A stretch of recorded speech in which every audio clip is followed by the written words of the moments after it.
जाद्री आई vaccine का पला ये दो केनो तौरे वैक्सीन का पला पसे आईगी आधार कार्ड जावंद्रे कोई नुपा मु आधार कार्ड लोग बचा कोई गुंडा तो जल्दी जल्दी घुस रहा है कौन है मुझे लाइव कर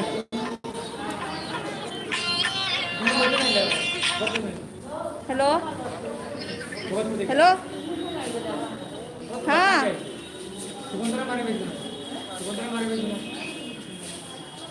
दादा अभी टाइम नहीं है अभी मैं हॉस्पिटल में हूँ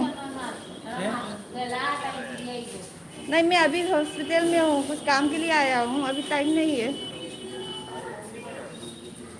एक तो मारूंगी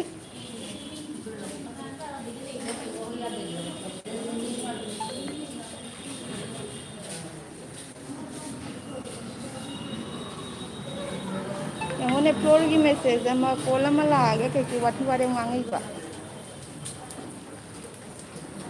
जी मनुंग चंगे दुगा ये जागरूक तरे कैसे ये पैन कार्ड आधार कार्ड कुछ लाया हाँ लाया क्या हाँ लगेगा मैं तो भूल के नहीं लाया घर में लेने गया आई बखते इसे नहीं लाइक अईगा कोई नुपागा लाइए दो अꯩꯅ ꯉꯥꯡꯉꯦ ꯇꯥꯕ꯭ꯔꯥ ꯇꯥꯗꯕ꯭ꯔꯥ ꯑꯗꯨꯝꯇꯪ ꯏꯔꯛꯑꯣ ꯀꯃꯦꯟꯇ ꯑꯗꯣ ꯃꯥꯛꯇꯣ ꯑꯩꯒꯤ ꯀꯩꯅꯣ ꯄꯦꯟ ꯀꯥꯔꯗ ꯌꯥꯎꯔꯝꯗ꯭ꯔꯦꯕ ꯑꯃꯨꯛ ꯂꯧꯕ ꯆꯠꯈ꯭ꯔꯦ ꯄꯦꯟ ꯀꯥꯔꯗ ꯌꯨꯝꯗ ꯑꯩꯁꯦ ꯁꯤꯚꯤꯜ ꯍꯣꯁꯄꯤꯇꯥꯜꯗ ꯂꯥꯛꯏꯅꯦ ꯇꯧꯕ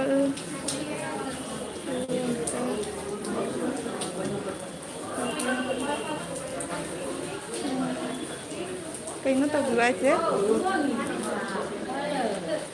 चखरे मैसेज तो कहीं तो बुआ से वो उधरे मैसेज तो का है वाई एम कंगलई चैनल कहीं तो हुआ ना से मैसेज तो मत का है वो फंगौद्रे थाउजल क्रिएटर गुड मॉर्निंग ट्रिपल के कोंखम Tai tai.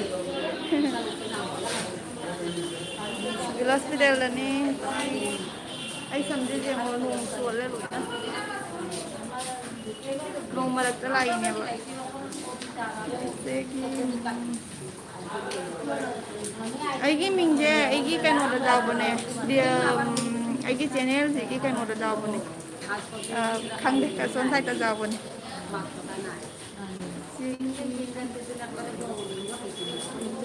ꯑꯩꯒꯤ ꯚꯦꯛꯁꯤꯟꯒꯤ ꯆꯦ ꯌꯥꯎꯔꯛꯇꯦ ꯀꯃꯥꯏꯅ ꯇꯧꯗꯣꯏꯅꯣ ꯈꯪꯗꯦ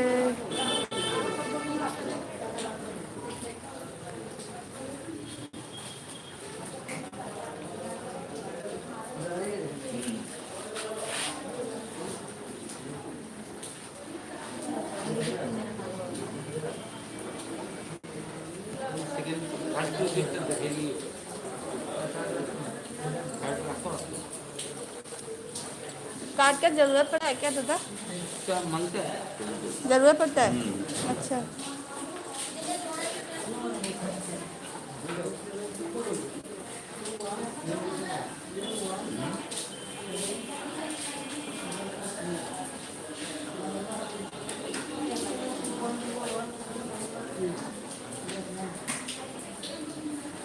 यहाँ भाई सर्टिफिकेट से कहीं भी जाओ ब्रह्म चेंगे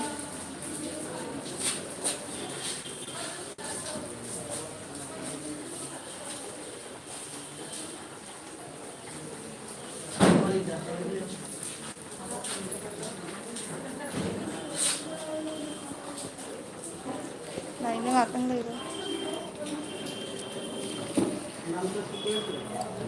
अरे इधर नामटा आके भूल दी थी लोग अपना मोबाइल देखिए ना अपना कंप्यूटर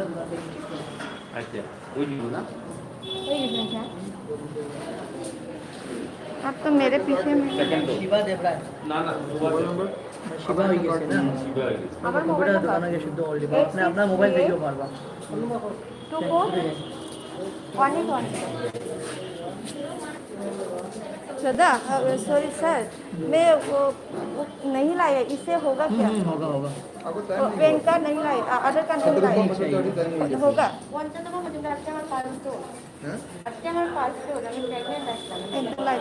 तो हो चुका है, मैंने किया है ना, ये तो करके दिया मैंने।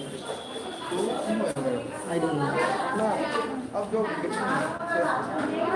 वो जो कार्ड होता है ना, सेकंड डोज कब का है?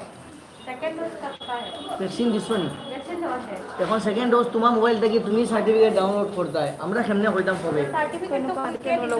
কে দিত? আপনি মোবাইল থেকে ডাউনলোড করতে লিংক হয়। যাইব আপনার মোবাইল নম্বরে যে কনফার্ম করার পরে একটা লিংক যাইব মেসেজ, টেক্সট মেসেজ, ওই লিংকটা ক্লিক এটা করলে কি আপনার মোবাইল নাম্বার তো রেজিস্টার হয়ে গেছে দাদা নে? গুগলে গিয়া coin.gov-in ঢুকিয়া আপনার মোবাইল নাম্বার চাইব, ওটা ঢুকবা, এরপরে আপনার তাহলে কইলে দিয়া আপনার ফোন নম্বরটা দিবা, কোভিড। যাওয়ার পরে coin.gov.in COWIN আচ্ছা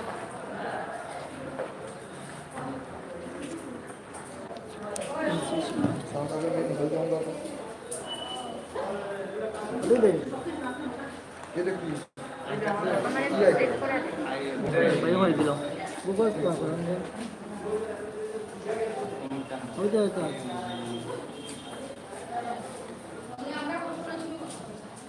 তাই yan tang phone to kaya ko na pada.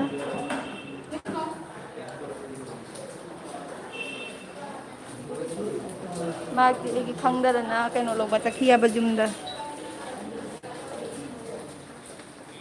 Ay nang jum jaw ro bo. Aya ai sonda vaccine ka pai chang ne zaram ne. Hoy mobile de adar ka jaw de mobile de igi message ta ko du hol la ba ina.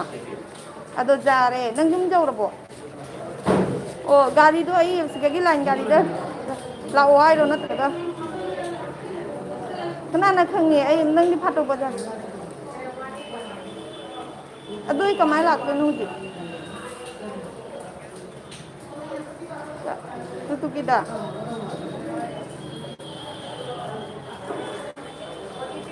Kasing sang roi dro do ai angang gi dress di.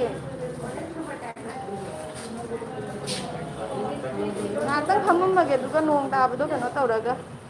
Ai vaccine ka pa chang ne manung da. Ina nangun nam tam video lo hon ge tawraga vaccine ka pa ito.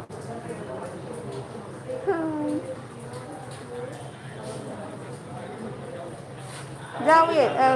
ye mo khang de mo na ina du da ba ga han bai che do adu pa di ina du do ka chung na bai ka rang giao da ba du dai na mu ai mobile da message pa ba du du da ba si nei ja ga tra na ja ne na ha ko di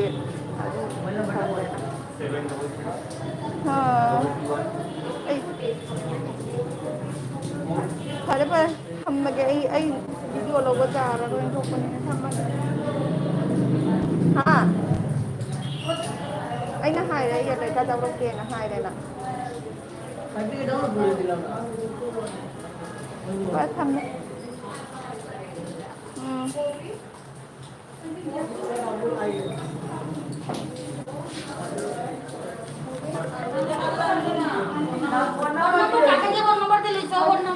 phone number पे आगे से order दिलो। Verification किया है इधर हाँ कहाँ पर कहीं पर ये दिया है सर ने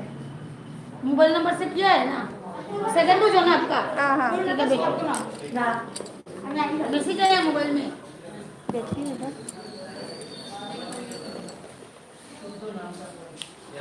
दूसरी मोबाइल में आपको ये है क्या हाँ सर्टिफिकेट निकाल देना हाँ कहाँ है घर क्या घर कहाँ है इधर ही है इधर कहाँ है तारापुर में फोटो थोड़ा ले सकता है तारापुर ना रामनगर हाँ रामनगर नहीं मालूम है हम लोग अरे वैक्सीन का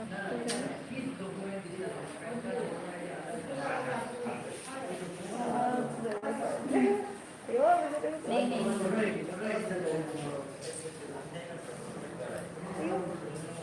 हो गया और मेरा हस्बैंड आया था मेरा आधार कार्ड नहीं लाया वो लेने के लिए घर गया आने के बाद होगा 2 बजे तक तो है नहीं मैंने वो पहले वाला वो मैसेज आया था ना, वो सर को दिखाया था, सर ने बोला बाकी का जरूरत नहीं है। जरूरत नहीं, तो पहले तो होने से तो नहीं चाहिए, फोन नंबर देने से हो जाएगा। हाँ थैंक फोन यू कर दीजिए भाई। हाँ थैंक यू वैक्सीन कापल रहे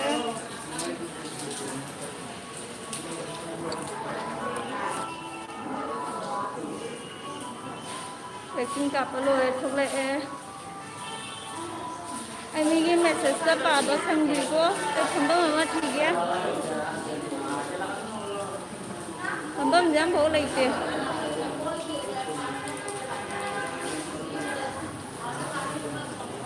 वैक्सीन कापल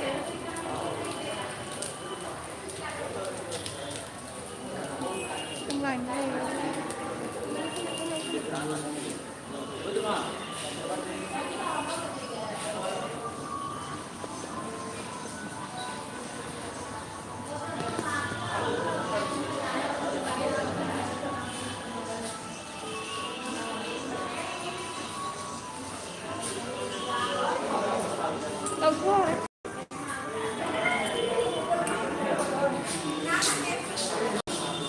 अना वैक्सीन का पैसे हापके तब वीडियो से होगे तब सेम फंगले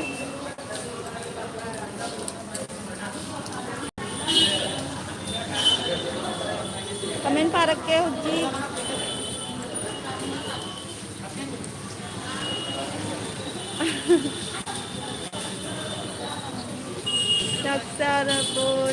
चाकचाद्री कहीं Manipuri cover video चाकचाद्री YM Kanglei channel नईरे नईरे अदु ऐसु लाइक एंड सब्सक्राइबर ओके तौके को कईगुम नौंदा इन तौरमदबा लेसु तौके ट्रिपल के कोंखाम कना कना चलिने अइगाने अखोय नुपागा लापनी दो आलते खरे फोन से तारमनी YM कंगलई चैनल तो व्यू अमता याबो जाई जाई करिनो दी खंगदे दो जाई हरे नुम कनो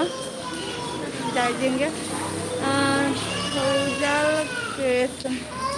गुड मॉर्निंग ट्रिपल के कोंखाम टाई टाई ट्रिपल के कोंखाम इचे की सिंगर कई में चंद्रवती कौरी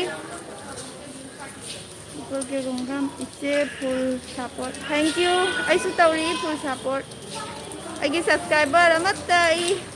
नोइदगी सोइना मथा कागैना खंदे पुन्ना दुम कामिना दोइनी मयाम दुम अहेनबा अहाना कोनगी वारी दि लाइब गदमबनिको दो पुन्ना दुम कामिना दोइनी अखोय मिस्टर एवान ब्लॉग हेलो दुमोचा नामयापम सिस्टर कयागे mister Evan blog good morning morning games so plus thank you Mukbang brothers hello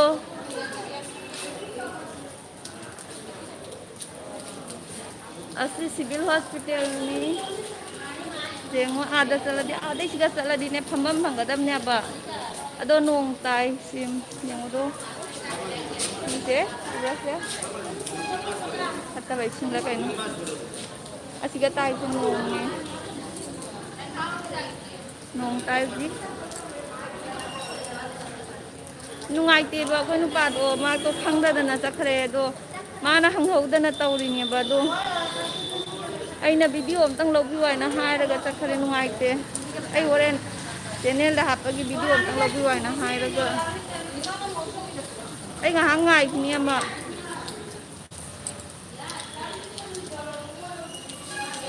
ngasi se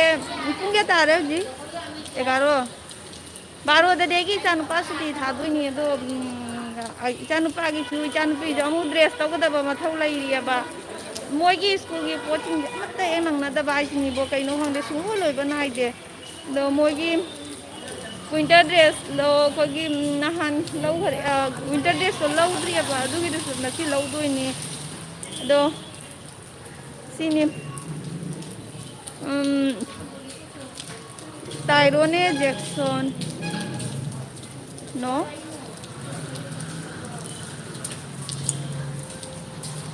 क्या no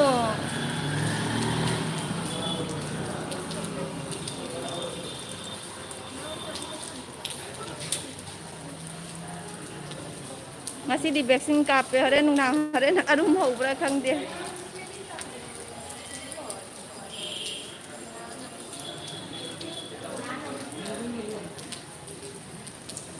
ina ba vaccine kapa di khutse jamna lengthok lenghin tau nu aye arum hogane aye se na ni aye na di nai ne chikli chikli tauri ne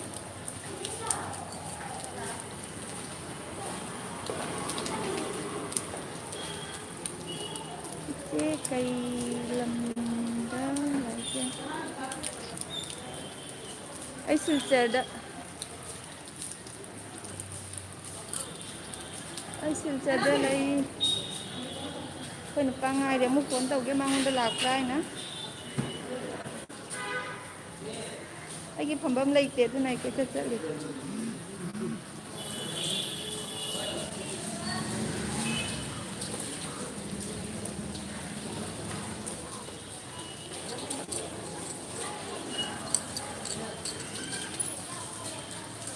ni na loi pham jan na khare aba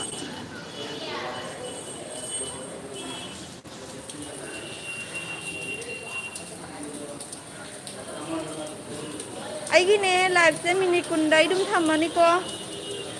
jamna sangi live se upload ho ja de hello ai kam na lore nang lai ro reng ko da hapsen ho manung da la ke gala ho na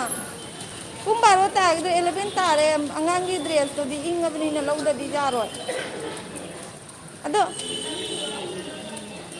ai sigai na hata kada kadum da chatoi no khong a chatoi ro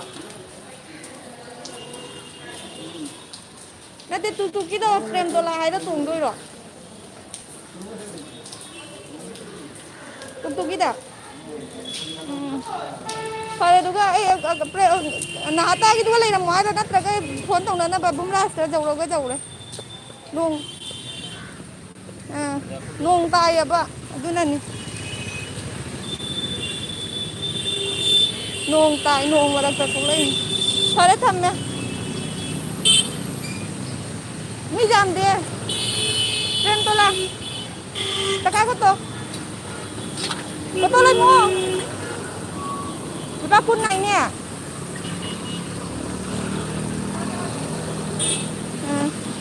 bớt cái cá luôn ra cái nung tay ba rồi bây giờ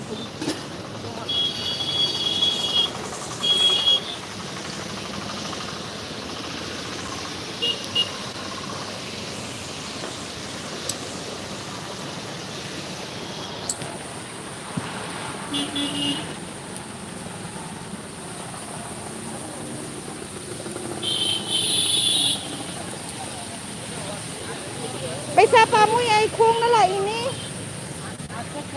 ina nai hai ba একটা ভাইলার injection aduga ai khong na lai ini पैसा pamu na pa kun nai minute ama bau sang hoi ai lambi se ada exercise ni ai no ji chali se manung da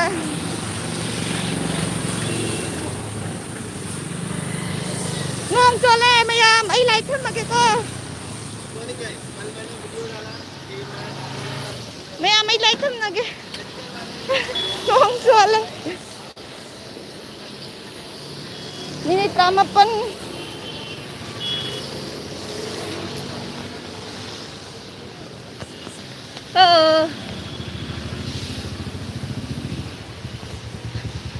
nong chole